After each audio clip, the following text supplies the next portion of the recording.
সকালবেলায় মাছের আড়তে যাবার সময় দেখতে পেলাম একটা বাচ্চা কুকুর ড্রেনের মধ্যে পড়ে আছে। পাশে একজন দাদা ছিল, দাদা ওখানে কাজ করছিল। আমি দাদাটার কাছে হেল্প চাইলাম, তখন আমাকে একটু দাঁড়াতে বলল।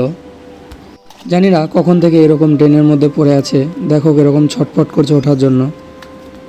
মানুষ হলে হয়তো বলতো আমাকে বাঁচাও আমাকে বাঁচাও, তারা বোবাজি, কথা বলতে পারে না, তবে অনেক কিউট।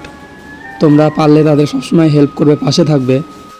বিপদ কাউকে বলে কয়ে আসে না। তুমি যদি আজকে কাউকে উপকার করো, হেল্প করো, দেখবে কোনো না কোনো দিন ঠিক তোমার কেউ না কেউ উপকার করছে। তো দাদাটা চলে এসছে, দেখো এবার কুকুরটাকে আমরা উঠাবো। দাদাটা অনেক ভালো মানুষ, যার কারণে বলার সাথে সাথে তিনি এলেন। আসার পরে কুকুরের বাচ্চাটাকে উদ্ধার করার জন্য আমাকে সাহায্য করছে। আসলে কুকুরের বাচ্চাটা অনেক ভয় পাচ্ছে। ভয় পাওয়াটাই স্বাভাবিক, ভয় পাবে না কেন? কারণ সবাই এই কুকুরের বাচ্চাগুলোকে ধরে ধরে মারে, তো সে ভেবে নিয়েছে হয়তো তাকেও সে মারবে। কিন্তু সবাই খারাপ হয় না, কেউ কেউ ভালোও আছে। আমার যতটুকু সামর্থ্য আছে আমি চেষ্টা করব সর্বদাই এদের পাশে থাকার। আমি চেষ্টা করব অসহায় মানুষের পাশে দাঁড়ানোর। আমার ছোট্ট পরিবারে তুমি যুক্ত হয়ে যেতে পারো। ইউটিউব থেকে দেখলে একটা সাবস্ক্রাইব করে দাও, ফেসবুক থেকে দেখলে একটা ফলো করে নিও।